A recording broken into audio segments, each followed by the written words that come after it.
Hi everyone, bonjour à tous. Merci beaucoup de nous rejoindre pour ce Meet&Share. If we have English speakers, thank you very much for joining us. We will begin in a few minutes. And today we are really happy to welcome Paulina, who will talk about the BCIO. Ça sera en anglais, mais n'hésitez pas à poser vos questions en français ou en anglais sur le chat et on traduira ou on fera au mieux pour que tout le monde puisse participer. Merci à tous d'être venus nombreux. On a des patients, des chercheurs, des professionnels de santé.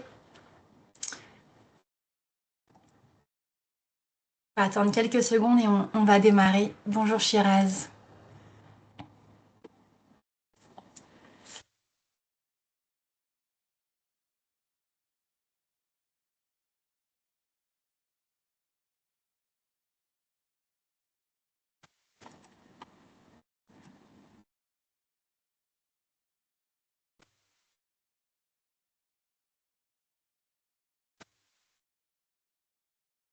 J'ai partagé mon écran pour vous présenter très rapidement CANCEPT.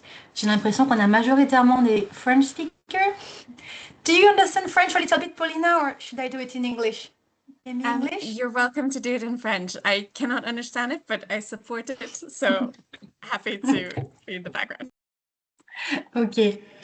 Donc, pour vous présenter très rapidement le réseau CANCEPT, c'est un réseau national de recherche en pluridisciplinaire en prévention primaire des cancers.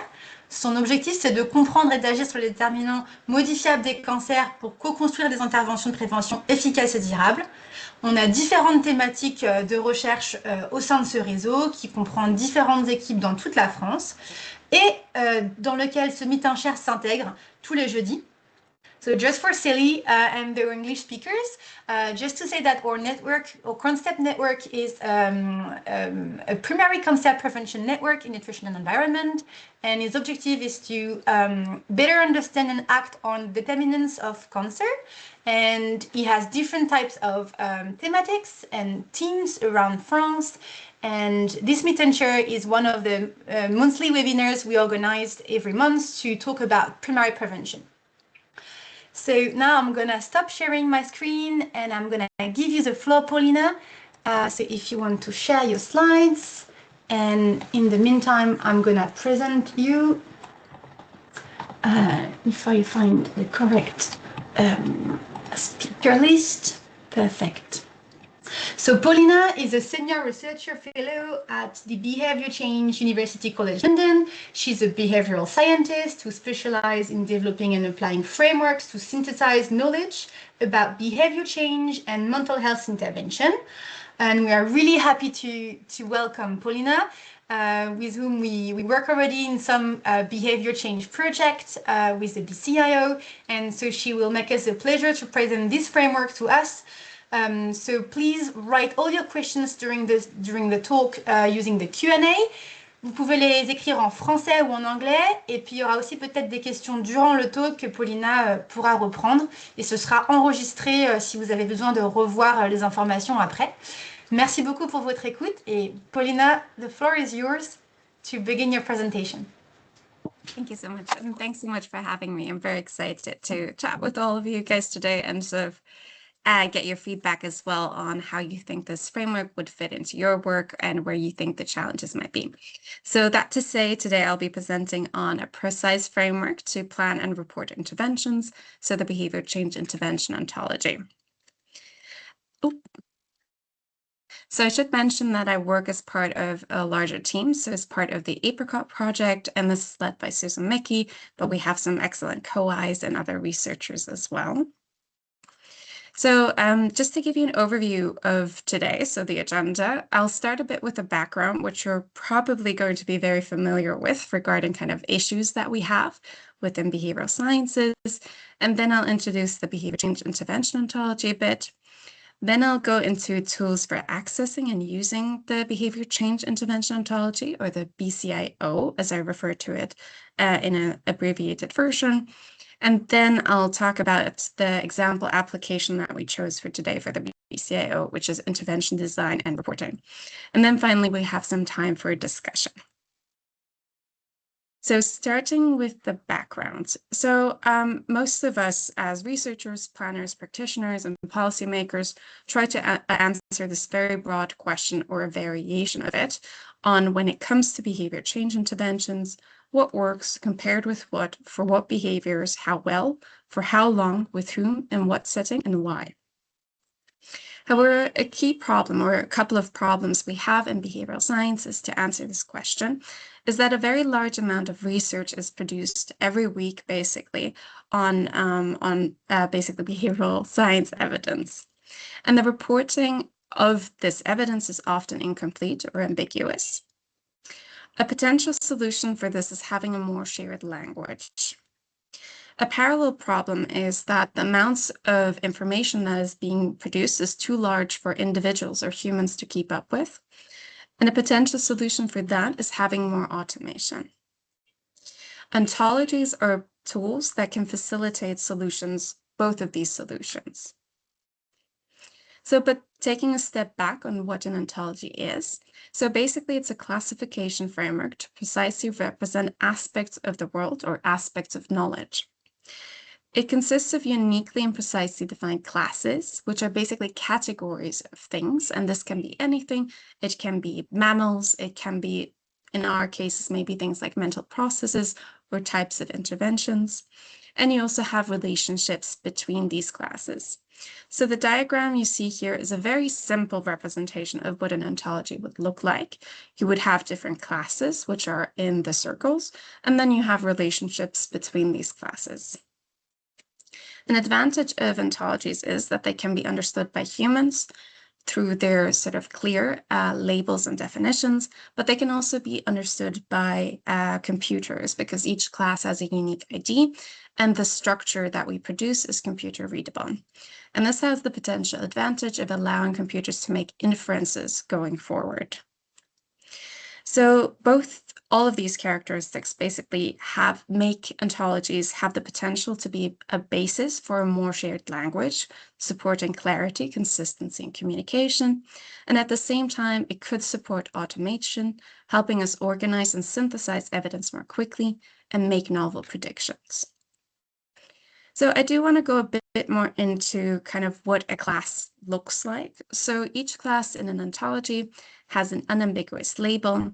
It has a clear and rigorous definition. Oh, sorry, I was supposed to use this. Yes. So an ambiguous label. An example for that would be breakfast food, for instance. Then we also have a clear and rigorous definition. So here you can see, for instance, this could be something like a food product traditionally consumed in the morning as the first meal of the day. It also has this unique identifier that helps it also be computer readable. And here you can see the ID being food on, which stands for food ontology, followed by a number. And this combination makes it a unique ID. It's almost like an address of where the class originally belonged to. And then you have relationships between classes. And on the simplest level, it's sort of a simple hierarchical relationship called is-a. So for instance, the breakfast food is a type of food product by meal type, but you have more complex relationships as well. So as I was alluding to, a relationship can really be any way in which two classes relate to each other.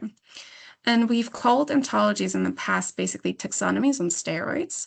Most of us will be familiar with taxonomies, for instance, about animals in some ways.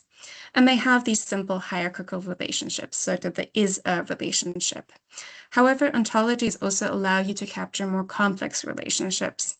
So on a simple level, this could be something like Hannah is the sister of Abby, or Abby likes pizza. Or on a more related level to us, you could have things like questionnaire measures a specific construct, or motivation influences behavior.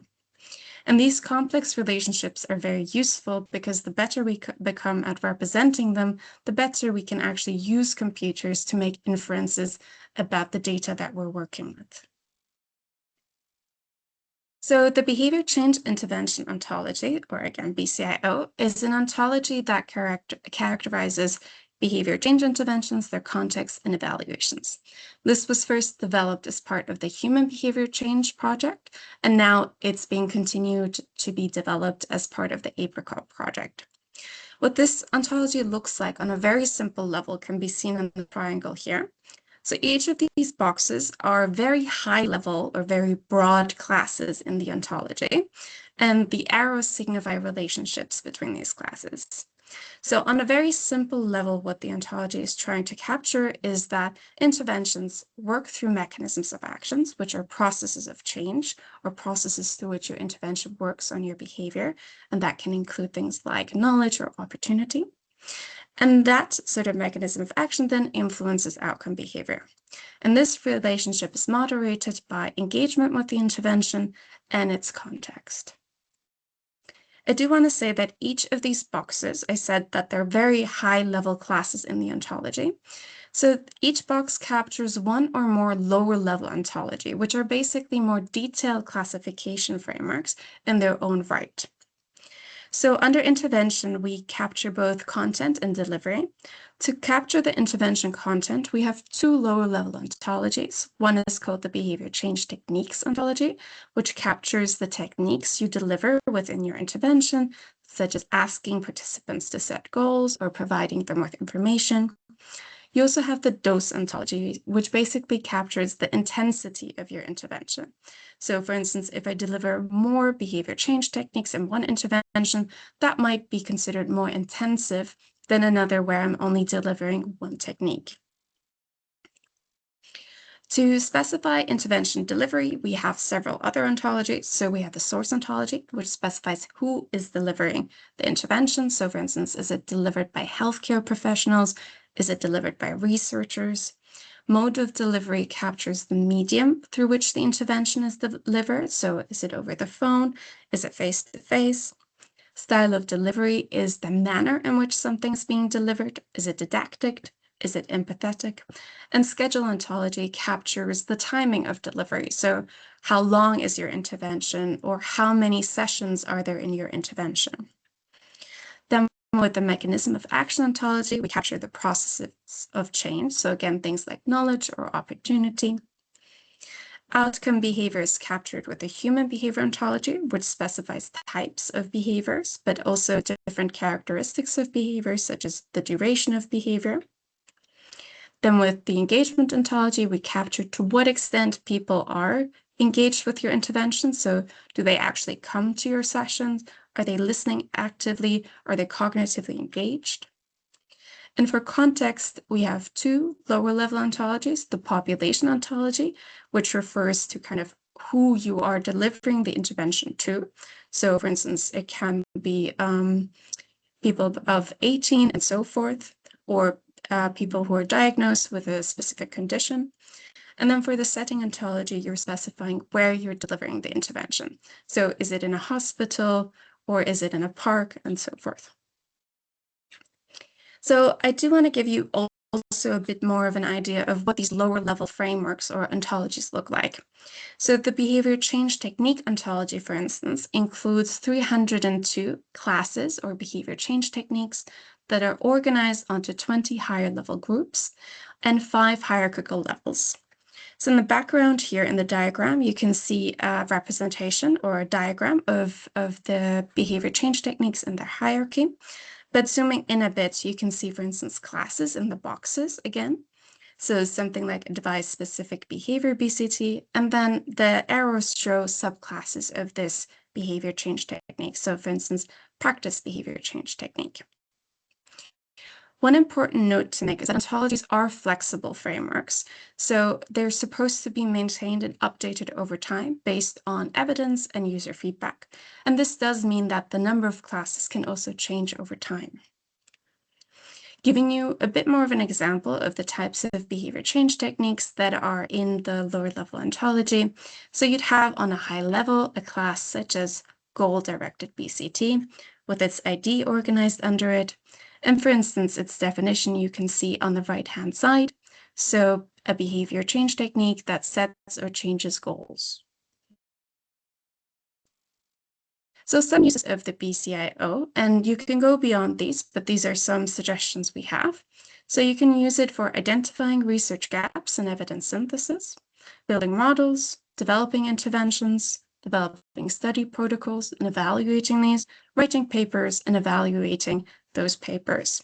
So a simple example for looking at kind of the two applications above, identifying research gaps and evidence synthesis, you can basically use the behavior change techniques ontology, for instance, to code behavior change techniques in published intervention reports to identify frequently and less frequently used behavior change techniques.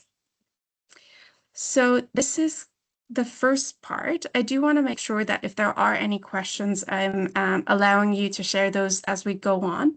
So are there any in the chat? I haven't seen any for now. Est-ce que vous avez des questions ou vous préférez qu'on continue pour voir les exemples plus concrets? Okay, I'm happy to continue. Yeah. Maybe with the concrete example, it will make more sense for people. Course. No, of course. If also anything doesn't make sense, because I do think ontologies can be a bit of a difficult concept to get around. So I'm very happy to also just have clarification questions in the future. Okay. So now moving on to kind of tools for accessing the BCIO. So just in case you're interested in engaging with this later on, we have created several tools for using the BCIO. So one is called BCIO Search. This is a simple browser for engaging with classes within the ontology. We also have BCIO Visualize, which produces basically pictures or diagrams of the hierarchy of the different classes that you're interested in. Very similar to what I just showed you for the behavior change techniques ontology. Then there's also a browser that we didn't develop called the Ontology Lookup Service. I do find this very useful because it doesn't only include the BCIO, but also other types of ontologies. And then we keep all of our lower level ontologies on GitHub. So if you're interested in downloading these as a whole, you can download them from there as well.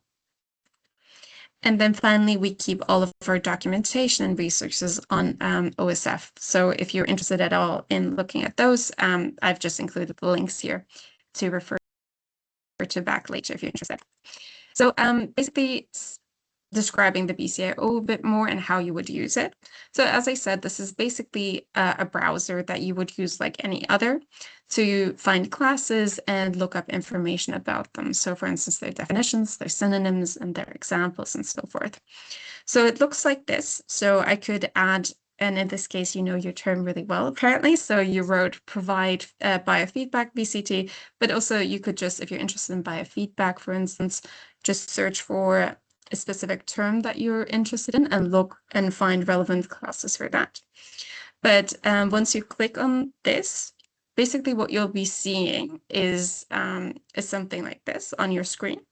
So this includes the label of your class, the unique ID, when the class was created and when it was last modified. And this is important because, as I said, classes or the ontology can change over time. So when you're applying an ontology, it's quite important to note down which version you're using. So if there is a change, you can refer to it, but you can also just very transparently share what version you used. Then you can also see the hierarchy of the class, so what its parents are. So for instance, provide biofeedback BCT is a subclass of monitoring BCT. And you can also see its children or its subclasses, so what is organized underneath it. You'll also find the definition of the class, and if there's additional information such as examples, you can find that as well. So this is a very specific class that has been looked up, but you can obviously also browse the content of the BCIO more sort of more in an exploratory manner. So if you're, for instance, interested in looking what kind of behavior change techniques there are, you can simply write behavior change techniques and then find the different things that are coming up. You can also use filter functions. So if you're only interested in one lower level ontology, let's say behavior change technique, or you're particularly interested in mode of delivery, you can select those so that you only get classes organized there. So going back again to the idea that these ontologies are meant to be updated, We do encourage our users to submit feedback on the ontology. So if, for instance, a class label or definition just doesn't make sense to you, we very much encourage our users to tell us that so that we can address it. And that's done through GitHub, where we have an issue tracker. So the link is included here if you're ever interested in looking at it. And then you just basically write an issue, submit that, and we respond to that. So again, I've allowed some time for questions if you'd like to, but this was a shorter section, so I'm also happy to continue if there aren't any questions. I think we still don't have any questions yet. Okay, absolutely fine. Okay, so now we'll move on to the example application for today for the BCIO. So this is within intervention design and reporting. So I know that the BCIO can feel very overwhelming, and there are a lot of classes, and even as a developer, I get quite overwhelmed. But something I always try to say when I do these presentations is that it's not an all or nothing approach. I don't think you need to use every single class in this framework, or not even that it will be necessarily always useful. So what I do think is quite helpful potentially for application to planning, intervention design, and protocol writing is that the high-level classes or the very broad classes in the BCIO can almost serve as a checklist for whether you have specified something precisely. As I kind of said at the beginning, one of the key issues that we have is that the reporting of interventions is often incomplete. So one thing to do is really just very simply think about kind of the broad classes and consider, have I reported my behavior change techniques? Have I reported who is delivering each of these techniques and what the mode of delivery is, for instance, what medium is being used, because all of these things really matter on whether your intervention is effective or not. And so it's very important for us to learn what seems to have worked and how. That being said, of course, if you're interested in using the lower level ontologies, you can also use them to very specifically sort of specify each aspect of your intervention. So for instance, using the behavior change techniques ontology to specify all of your behavior change techniques, such as selecting deliver emotional support BCT, or for instance, for mode of delivery, selecting face-to-face mode of delivery.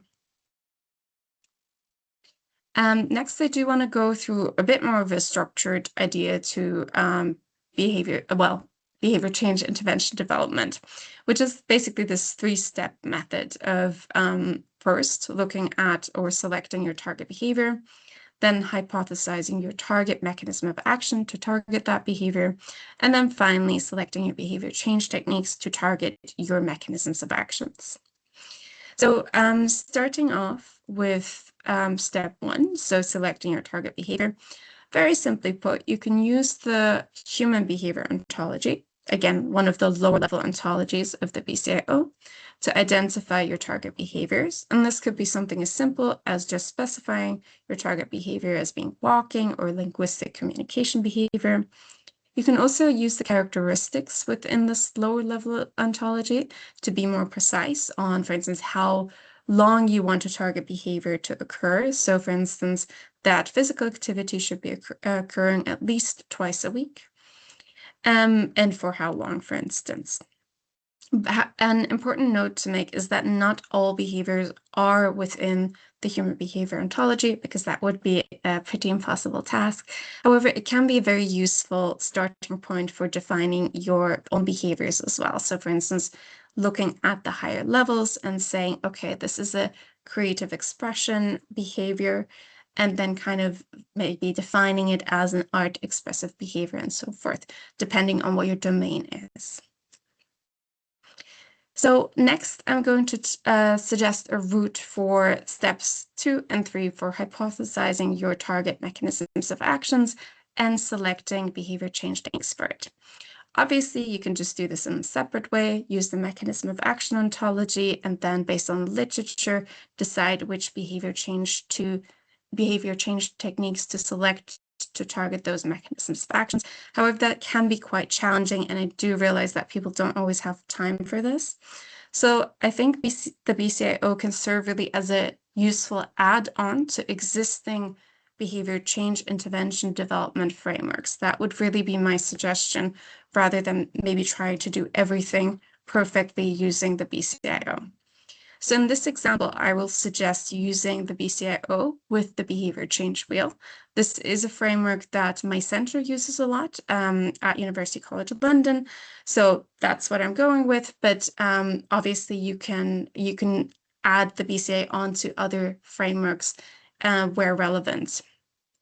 So the idea is, and I do want to go through quickly the steps of the Behaviour Change Wheel in case you're unfamiliar with it. So in the wheel, very similar to a three-step process, you start with selecting your target behavior. So you specify what behavior am I trying to change. Next, you're trying to select or decide what your mechanisms of actions are that are necessary to change that behavior. So basically, what will it take to bring about the desired change? This is often done not by using the mechanism of action ontology, but by a much more simple framework or model called the COMBI model. And this basically postulates that capability, opportunity, and motivation are necessary for a behavior to occur. Then, once you've specified your mechanisms of actions based on COMBI, you look at what types of broad intervention approaches might be relevant. So an advantage of this framework is that it does have suggested links between the different COMBI dimensions. So for instance, physical opportunity, and the relevant intervention approaches or intervention functions. On the side, you'll see that there's also a mapping between intervention functions and individual behavior change techniques that have often been used to target that function. So for instance, for education, a suggestion would be that information about social and environmental consequences is often used. So based on that, it makes it simpler to identify relevant behavior change techniques. One thing to note is that these behavior change techniques are from an older version of a framework, so from the behavior change techniques taxonomy. However, we did make a mapping between that framework and our behavior change technique ontology, which is more detailed and more precise in the different categories, but you can go from one to another. So it's basically just an add-on to be more precise. So just to give you a quick demo of this route, so let's say you have come to the intervention type, you've selected education as the relevant intervention type that you want to target. And then from the list of BCTs, you've selected information about health consequences that are listed within the Behavior Change Wheel, which are again from the taxonomy. Then you can use our mapping from the behavior change techniques taxonomy to the ontology. So in this case, you could, for instance, see for information about health consequences, we've mapped, again, a very similar BCT, inform about health consequences BCT, but this now has two child classes or subclasses. And for instance, if you know that informing about positive health consequences is more relevant to your target behavior or that mechanism of action based on evidence, then you could select this more specific behavior change techniques and be more precise in both your planning and reporting of the BCT. So once you have selected your BCT, another useful add-on is about the delivery of the intervention. So the Behavior Change Wheel, for instance, recommends selecting your behavior change techniques and then specifying your mode of delivery, but it doesn't really propose categories of different types of mode of delivery.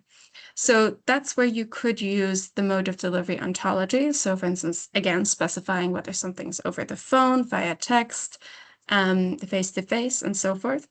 But you can also consider using other types of lower level ontologies, such as a schedule ontology to be more precise about timing, the source ontology to be very clear about who's delivering the intervention, and the style of delivery ontology.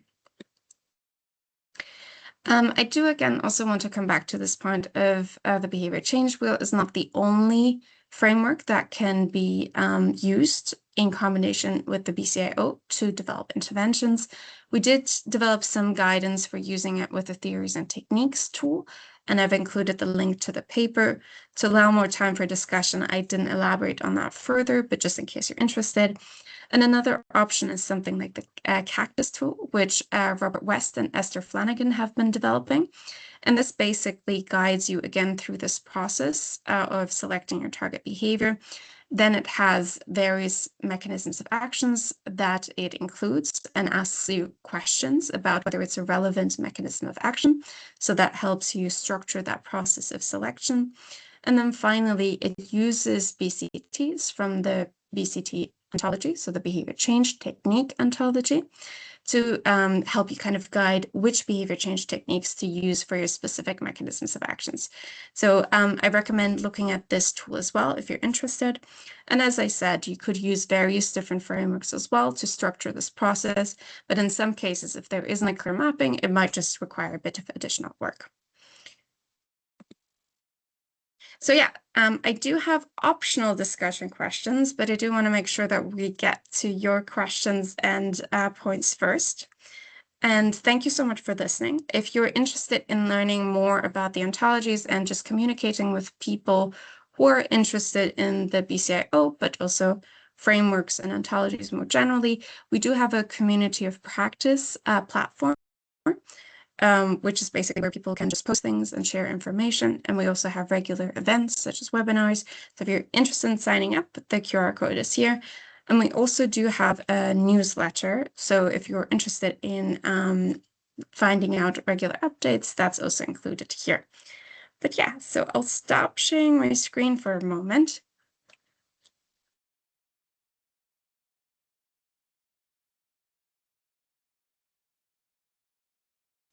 Thank you so much, Paulina. For me, it's really helpful because I'm already using it. So it just helped me to have everything back into places. But I'm sure it might be a bit overwhelming for people who have never seen that before. But I think what you said that I think is really helpful is that it's a tool to plan, describe, and evaluate an intervention in simple words and standardize how we do things. So it's complicated tools to help us do things better. Yes. I don't know if we do have questions. Yes, go on, Paulina, if you do have. Oh, no. If there are any questions, I'm happy. But yeah, I think that's really it's a tool. And again, you don't have to use everything. It's really just to support the process of different parts of our research and help standardize potentially a bit more. Est-ce que vous avez des questions? Ah voilà, on a une question qui arrive de Marie Chollet-Gomez. Hello Marie. Merci pour votre présentation. So thank you for your presentation. I will translate. Comment ça So how does this framework can be articulated with the social inequalities? So how do we take into account social inequalities, which is a problematic that is really important to take into account in public health intervention research? Yeah. I think that's the first question. And then more specifically, when we report the efficacy of behavior change techniques, is this dimension, so the social inequalities, taken into account? Right. So 2 questions. I hope I translated correctly, Marie. Yes. So thanks so much for that question. So in terms of social inequalities, within this intervention development process, I think a really important thing to remember is, and this is for all of our processes, is that we need to remember who we're delivering the intervention to. So we do include aspects of your target population within the population ontology.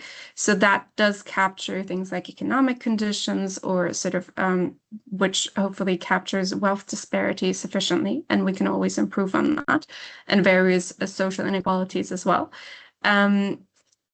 So in terms of I should say that I think the BCIO is primarily a supportive framework for intervention development. It does not do it on its own. You need to use evidence that exists or different frameworks, and often both, to help structure this process more. So, and And that does mean that you really need to think, when you're thinking about your target behavior, who is conducting that behavior. So that's not something I mention as much in the process, but absolutely that's something that's really important to consider. And we do have different categories for that, but I think we can always improve. So that's something I should say. I think especially when you're thinking about context is so complex that I don't think we do it perfectly, and that does need to be improved over time. I hope that kind of gets to the first part of your question. And then, Pauline, would you be able to repeat the second part of the question? I think it was BCT effectiveness and whether social inequalities are considered within that. Exactly. Right. So I think you already Okay. replied a little bit. Okay, great. So that would depend on your method. I don't think the tool alone is going to address that issue. I think it's about how you use the tool within how you specify your different constructs, what you're targeting. Again, whether you're giving sufficient detail about your population and sort of the wealth disparities or social disparities that they're experiencing. It really depends on that. So the tool might have things that are missing. Those can be updated by feedback over time. But yeah, but thank you so much. That's an excellent question and completely fair. Yeah, if I can add something that I learned from the teaching, it was that the ontology is just a dictionary of words to basically standardize what we do. But the efficacy depends on our intervention, the context, and lots of things. The only tool that links mechanism of action, efficacy, and BCT is the TAT tool, but I don't know if it's always updated, and I don't think the social inequalities are taken into account in that one. Yes, is that right? That's correct. Absolutely. Thank you so much, Pauline. That I think makes it a lot clearer. And yes, so the theories and techniques tool that Pauline was referring to has recommended or likely links between mechanisms of actions and behavior change techniques. But as you say, it's not currently being constantly updated. It does need to be. That's the idea behind it. And also, it doesn't include nuances of context as much. So I think that's a challenge. Thank you, Paulina. We do have a question from Laura. I saw there is a behavior change theory database, contains a database of 70 plus theories of behavior change. Are these theories evaluated? How somebody could choose one more than another one? That's, again, an excellent question. So the database basically just includes and lists different theories. We're currently doing work to map the BCIO to those theory constructs to kind of show overlap between different constructs and how often different types of constructs seem to be occurring. But there isn't a clear evaluation that we're doing of theories right now. So there isn't a recommendation of which theories you should be selecting. So yeah, that is missing.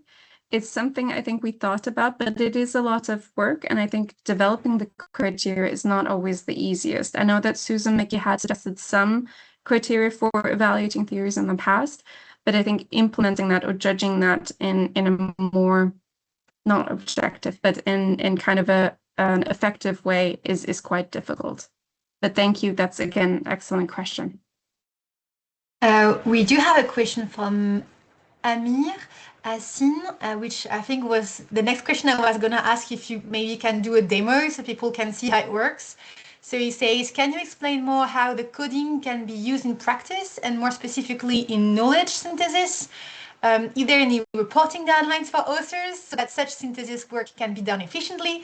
So that's exactly what we are doing right now. So I don't know, Paulina, whether you could show how you code from a paper to the code, like with an Excel, because I was going to ask the same question, like maybe if you could share the screen and show with either the Excel spreadsheet or the BCIO search, how you go from a paragraph from a paper, you underline it, and you look at how you can code it with the ontology, if it's not too much. I'm going to try to pull up a slide from another sort of training that we did, yes, if I can do that quickly. The one we did last year, it was really helpful with your coding, just to show that. And in the meantime, I'll try to respond to the question a little bit. So We're still working on coding guidance. So for each of the lower level ontologies as part of the published papers, we did also print kind of annotation guidance, but that was more for the use within the development study. So that's not perfect. That's something we're working on. One thing to look at in terms of supporting you doing some annotations, Emma Norris published the paper that included an extraction template for the BCIO. So that helps structure it. And I think, Pauline, you had used it as well in your scoping review. Is that correct? I didn't got the name you said about the paper. Oh, it's by Emma Norris, the data extraction template. I can pull that up. Yes, I use the Excel spreadsheet, but that I don't know whether it's the same you're talking about. Yeah, I think so.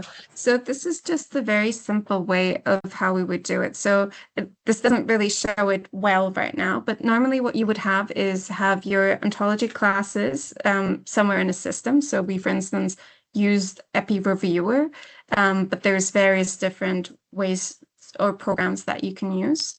But you basically you need a program or an Excel sheet where you basically have a way to record the description in your intervention for the specific class that you think is occurring, so that you kind of have it recorded. And yeah, that's basically how you do it. And on the side, you look at all of the labels and definitions of your classes. So for instance, to apply set behavioral goal BCD, I've made that decision based on kind of the classes that I have listed on the side. So I, for instance, if I'm doing a coding task, would have the entire lower level ontology open so that I make sure that I'm considering each class when I'm doing the coding task. Sorry, I was a bit underprepared for this question, but I hope that made sense. I'm happy with follow-up questions. I'm not sure we have yet, but Okay. I had a question. I don't know if it's easy for you to do, or I can share my screen to do it. But so we've used the BCIO with Anne-Fleur and also Célie to do two things. So one's to code all the BCTs for a scoping review, and the other one was to create an intervention. And for the second one, when we want to create an intervention, so we use, as you said, as a checklist, so all the upper level of the BCIO to describe as much as standardized as possible all the items of the intervention. The question I have is, how do you go and visualize all the other ontology in the website? Because I can see it in the Excel spreadsheet from GitHub, but it's not easy. So when we have the BCIO search, it's easy to see the BCTs different levels because you click on it and then they all appears. But when you click on source or those, nothing happens. So I wanted to know, like, how do we do to see what is beneath sources, context, population, and all this stuff to help us create the intervention? So you can either do that by downloading the lower levels. We always have hierarchical versions of them on GitHub, or alternatively on BCI browser, we also have a place where you can download the entire lower level ontology. So I'll send that in the chat as well. And I find that most useful because I think the browser is really just has a browser function. So it's just to find classes and kind of get an idea of the different classes that are in there. But yeah, if you're doing a coding task, I think you need to see the entire sub-ontology in a very easy way. So yeah, I really recommend always downloading the lower level ontologies. So the Excel spreadsheet, yeah? The Excel spreadsheets, yeah. Okay. And do we have other questions? I'm not sure we do have others. N'hésitez pas si vous avez des questions. If there are any comments or any critical feedback as well, I'm always happy with that. I do encourage it. I think it's good to be transparent and try to kind of work on things where we're not sure about it as well.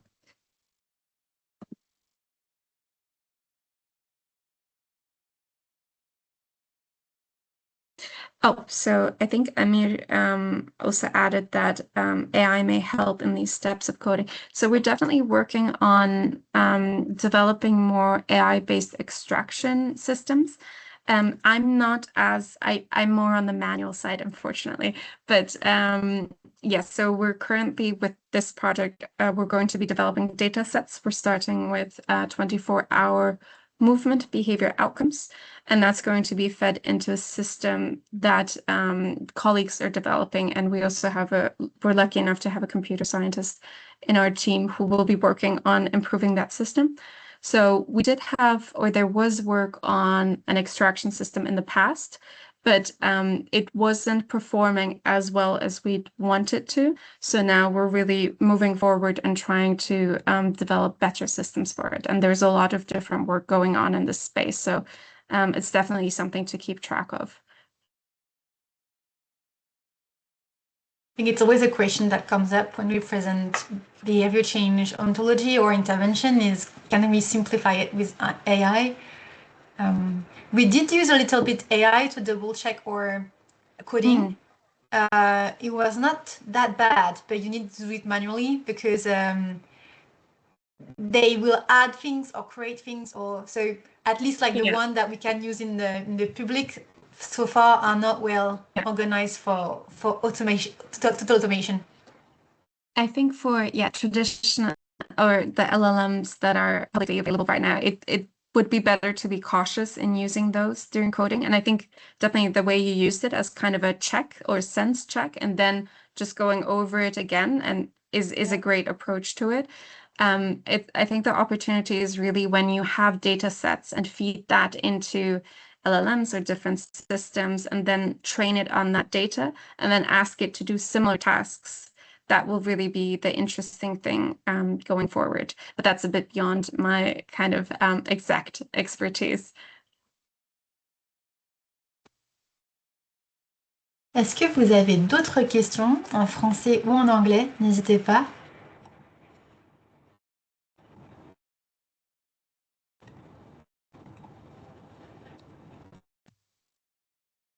I've checked on the BCIO search, and the lower level ontology works for some, but not for all.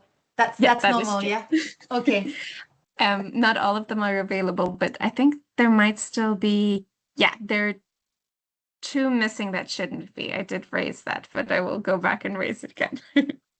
Just to show everyone that it can be simple. So if you go on BCIO search and then you want to see all the BCTs, you can just click on the ontology you want here. So for example, behavior change techniques, and then you can see them all. So I think it was the source that was not available. Yeah, that's not the. Okay. Oh, the source is available, I think now. It wasn't before. But yeah, so it's I think to me it's the schedule is not available. Okay, yeah. But yeah, to me it was one of the best way to code. Like you see all of them, and then you use the Excel spreadsheet to have everything at once and see everything. But then you can code easily with this tool. Yeah, no, thank you. That's really good feedback. Est-ce que vous avez d'autres questions ou remarques? N'hésitez pas. Vous pouvez prendre la parole aussi à l'oral si vous voulez en levant la main, et je peux vous donner la parole si vous préférez parler.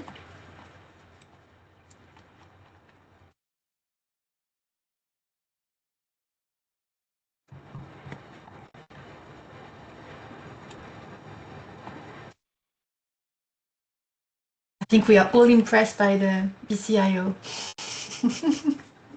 That's very generous.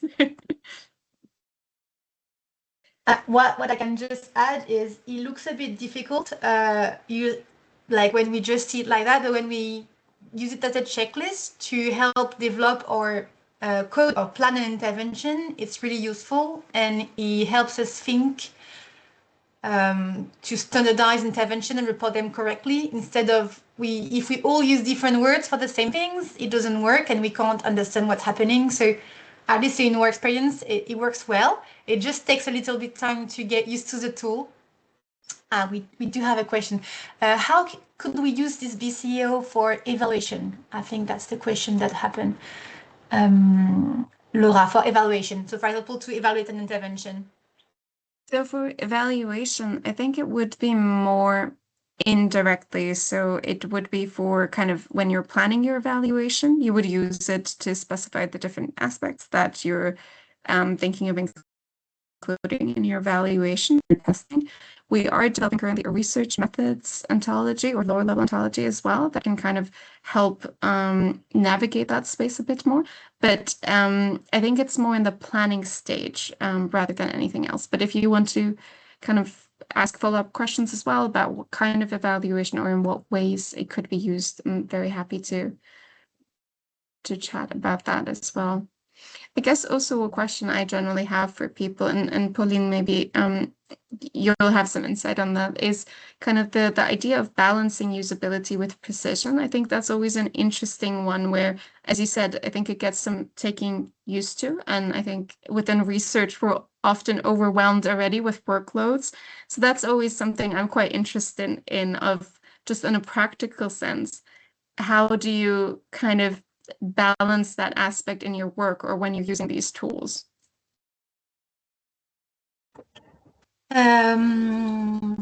For us, what was the most difficult is we use it in PPI. So we have patients and caregivers that are co-researcher with us. So we had to explain them how that works for them to do the work with all together. So it can be, I think, a bit overwhelming for them. I think some are here in the participants. So don't hesitate to, I see Carol and Shiraz and others. So don't hesitate if you want to say something or say a comments. To me, I think what is easy, it helps us having a checklist of things we need to report and think of, and the good terms to use to report what we want to report. So for example, for us, we are developing modules of intervention. So we need to change the behavior. We measure what has to change. So what are the barriers and enablers to change these behaviors? Then we map the intervention function to change the behavior. Then we map the behavior change techniques. And now we are trying to map like the other functions. So settings, populations, dose. But we do that without, so how we do it? So as a researcher, we code everything, but in the meeting, we just talk freely. So everyone say, oh, I think this intervention will be important, or we should do that to respond to these enablers or these barriers. And then we, with Anne-Fleur, we will have to code back what we said in the meeting.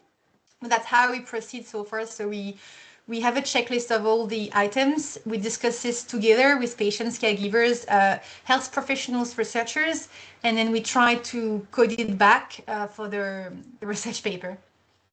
That's really interesting. I think that's so one of my key interests is actually thinking about kind of usability a bit more and how to actually kind of make these tools not just like take them and apply them rigidly, but how can they be most useful and usable within a context. So that's really interesting. We do have kind of for the classes an option to add informal definitions, but I find it so great that you guys are actually already doing that kind of naturally, of you're taking the more technical language and translating it into a more day-to-day language that's more useful for everyone, because it can be quite overwhelming to work with some of these. Yeah, thank you for sharing.